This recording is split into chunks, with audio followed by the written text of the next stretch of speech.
से तेजस्वी जी को भी मैं कहूँगा कि थोड़ा दिन 60 दिन, ज़्यादा दिन नहीं रुकना है। 50-60 दिन रुक जाएंगे तो उनको रिजल्ट पता चल जाएगा। हमको तो लगता है कि उनको इस बार से उनके पूरे परिवार को संन्यास लेना पड़ेगा राजनीति से। पिताजी, बेटा जी कितना दिन रहे, जरा बताएं ना बिहार में क्या क्या किए हो। ऐसा कुछ नहीं है। नमस्कार, मैं हूं सोनू और आप देख रहे हैं मीडिया दर्शन अखबार का यूट्यूब चैनल। बीजेपी कोटे से रोहतास कैमूर एमएलसी संतोष कुमार सिंह को मंत्री बनाए जाने पर देख सकते हैं कि पहली बार जैसे ही रोहतास की धरती पर ये पहुंचते हैं और पहुंचने के बाद कार्यकर्ताओं में काफ़ी जोश भर जाता है और कार्यकर्ता भव्य तरीके से स्वागत कर रहे हैं। और पहली बार रोहतास में इनका आगमन हुआ है मंत्री बनने के बाद। और यहाँ पर देख सकते हैं कि किस तरह से कार्यकर्ताओं के साथ स्वागत किया जा रहा है और कार्यकर्ताओं ने लगातार बधाइयाँ कार्यकर्ताओं के द्वारा दिया जा रहा है। और श्रम संसाधन मंत्री बनने के बाद बिहार सरकार में जो बीजेपी के रोहतास कैमूर एमएलसी हैं संतोष कुमार सिंह सासाराम पर पहुंचे हुए और सासाराम उनके आवास पर भव्य तरीके से उनको स्वागत किया जा रहा है। और यहाँ पर देख सकते हैं कि तमाम बीजेपी के जो कार्यकर्ता हैं यहाँ पर पहुंचे हुए हैं और हजारों की संख्या में तकरीबन यहाँ पर लोग पहुंचे हुए थे और भव्य तरीके से स्वागत किया जा रहा था। और रोहतास के धरती पर पहली बार मंत्री बनने के बाद यहाँ पर पहुंचे हुए हैं और समझ सकते हैं कि यहाँ पर बैठे हुए। क्या कहिएगा, रोहतास में मंत्री बनने के लिए सबसे बहुत बहुत बधाई हो पहले आपको। धन्यवाद, आपको भी बहुत बहुत धन्यवाद। पहली बार रोहतास पहुंचे हुए हैं मंत्री बनने के बाद, कैसा लग रहा है आपको? अच्छा लग रहा है और बाकी काफ़ी कार्यकर्ताओं में उत्साह है, आम जन में उत्साह है, पंचायत के प्रतिनिधियों में उत्साह है और बहुत से आशीर्वाद मिल रहा है। लगा कि मंत्री बनने के बाद कुछ जिम्मेवारियां बढ़ गई हैं, लोगों की आकांक्षा बढ़ गई है। अब प्रयास करेंगे कि इस पे हम खरा उतरें, किसी तरह की कोई दिक्कत नहीं हो। ऐसे में क्या कहना चाहिए, खास तौर पे जिस तरह से आप रोहतास कैमूर के एमएलसी हैं और ये आपका क्षेत्र है और इस बार जो ये दायित्व मिला है, इस दायित्व को किस तरह से आप निभाइएगा? सबसे पहले तो आपके चैनल के माध्यम से केंद्रीय नेतृत्व और प्रदेश नेतृत्व का मैं आभारी हूँ कि हमें इतना बड़ा दायित्व दिया है बिहार सरकार में काम करने के लिए। और मैं उनके दायित्वों पे, उनके सोच पे खरा उतरने का प्रयास करूँगा। दूसरा, जो मेरा डिपार्टमेंट है, जो हमको मिला है, उसमें मेरे काफ़ी बिहार के लोग इसमें से प्रभावित होते हैं, इनसे लाभ उठाते हैं। मेरी प्राथमिकता रहेगी कि बिहार से पलायन रुके, मैं इतना काम कर सकूँ, आप सबका हमें स्नेह आशीर्वाद इसी तरह से मिलता रहे। तो मेरी पहली प्राथमिकता होगी कि बिहार के लोगों का बाहर जाके पलायन करना, इसको बंद कर दिया जाए। तो मेरी ये पहली प्राथमिकता होगी।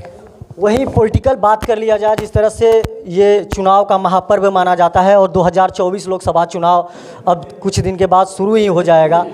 मैं सीधी तौर पे आपसे जानना चाहता हूं कि जो विपक्षी है लगातार हमलावर है, लगातार उन लोगों का कहना है कि जो इंडिया अलायंस गठबंधन बना हुआ है मजबूत तरीके से काम कर रहा है और केंद्र में इस बार सत्ता परिवर्तन होकर ही रहेगा।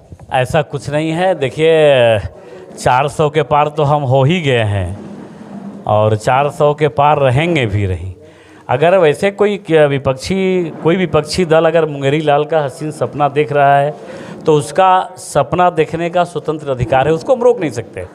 लेकिन बिहार नहीं, देश की पब्लिक, देश की जनता, 140 करोड़ देशवासी प्रधानमंत्री आदरणीय नरेंद्र भाई मोदी को अपना परिवार मानती है। वोट देगी, वो वोट देगी। 400 पार हो, 500 पार हो, कितना हो कोई भरोसा नहीं है। ये तो 400 पार का एक हम लोग साइन के एक नहीं 400 पार होगा, ये 450 भी हो सकता है, 500 भी हो सकता है। कहीं कोई विपक्ष में लड़ने वाला नहीं है। एक तेजस्वी यादव का कुछ दिन पहले भी बयान आया था कि 33-34 साल के लड़के के लिए लगभग 30-40 हेलीकॉप्टर बिहार में लगातार जिस तरह से 2020 विधानसभा चुनाव में उड़ता था और इसके बाद भी अकेले एक ही हेलीकॉप्टर पर सबके पसीने छुड़ा दिए थे। इस बार भी लोकसभा चुनाव में बिहार में सबके पसीने छुड़ा देंगे वो। चलिए, आपको भी कहेंगे, आपके चैनल के माध्यम से तेजस्वी जी को भी मैं कहूँगा कि थोड़ा दिन, 60 दिन, ज़्यादा दिन नहीं रुकना है। 50-60 दिन रुक जाएंगे तो उनको रिजल्ट पता चल जाएगा कि कितना हेलीकॉप्टर का पसीना छूटता है, कितना हेलीकॉप्टर का पसीना नहीं छूटता है। हमको तो लगता है कि उनको इस बार से उनके पूरे परिवार को संन्यास लेना पड़ेगा राजनीति से। कोई पसंद नहीं कर रहा है उन लोगों को पूरे बिहार, पूरे देश में। और आप पसीना की बात करते हैं, ये कहीं होने वाला नहीं है। बड़बोलापन है, बोलते रहें, करते रहें, कुछ फ़र्क पड़ने वाला नहीं है। इतनी मजबूत पार्टी उन लोगों के द्वारा बनाया गया, जैसे इंडिया अलायंस गठबंधन बनाया गया है, कहा जा रहा है कि सबसे बड़ी गठबंधन मानी जा रही है। अरे ये स्वार्थ का गठबंधन है यार, ये कोई मजबूत गठबंधन नहीं है। ये तो सभी वही लोग हैं जो 30,000 करोड़ का घोटाला वाले लोग हैं। कोई जेल पे है, जेल में है, तो कोई बेल वाले लोग हैं, वही लोग हैं, दूसरा कौन है? अगर एक ईमानदार व्यक्ति के सामने सारे उस टाइप के भ्रष्ट लोग एक साथ मिल जाए तो वो गठबंधन है, एक गिरोह है, वो कोई पार्टी नहीं हो सकता। अब लोगों में अवेयरनेस आ गया है, लोग समझदार हो गए हैं, अब किसी के बहकावे में आने वाले नहीं हैं, वो सब नरेंद्र मोदी के साथ है, कहीं कोई कन्फ्यूजन नहीं है, स्पष्ट है और 400 के पार होके रहेगा। और तेजस्वी जी को इस अपने बात पे कायम रहना चाहिए और उनको लोकसभा चुनाव के बाद पूरे परिवार के साथ संन्यास ले लीजिएंगे। साफ तौर पे उन लोगों का कहना है कि 10 वर्षों में जो आप लोगों के द्वारा किया गया है, सीधा सीधी तौर पे मतलब कि एक तरफ से गुलाम 10 वर्षों में कर दिया गया है देश को। अरे भैया कौन सा गुलाम करे, देश तो आज़ाद 1947 में, फिर से कहाँ से देश गुलाम है? अरे गुलाम करने के चक्कर में तो वो लोग हैं अपने परिवार से बाहर नहीं निकलते। वो अपने परिवार के अंदर जीने वाले लोग, अपनी परिवार की भलाई सोचने वाले लोग, अपने परिवार को सत्ता के शीर्ष जगह पे पहुंचाने वाले लोग, मलाई खाने वाले लोग, यार ये स्वतंत्रता और गुलामी की बात करेंगे? ये शोभा, उनका कोई नैतिक दायित्व नहीं है कि वो स्वतंत्रता और गुलामी की बात करें। उनको तो शर्म आनी चाहिए कि उन्होंने बिहार के लिए माता जी, पिताजी, बेटा जी कितना दिन रहे, जरा बताएं ना बिहार में क्या क्या किए वो।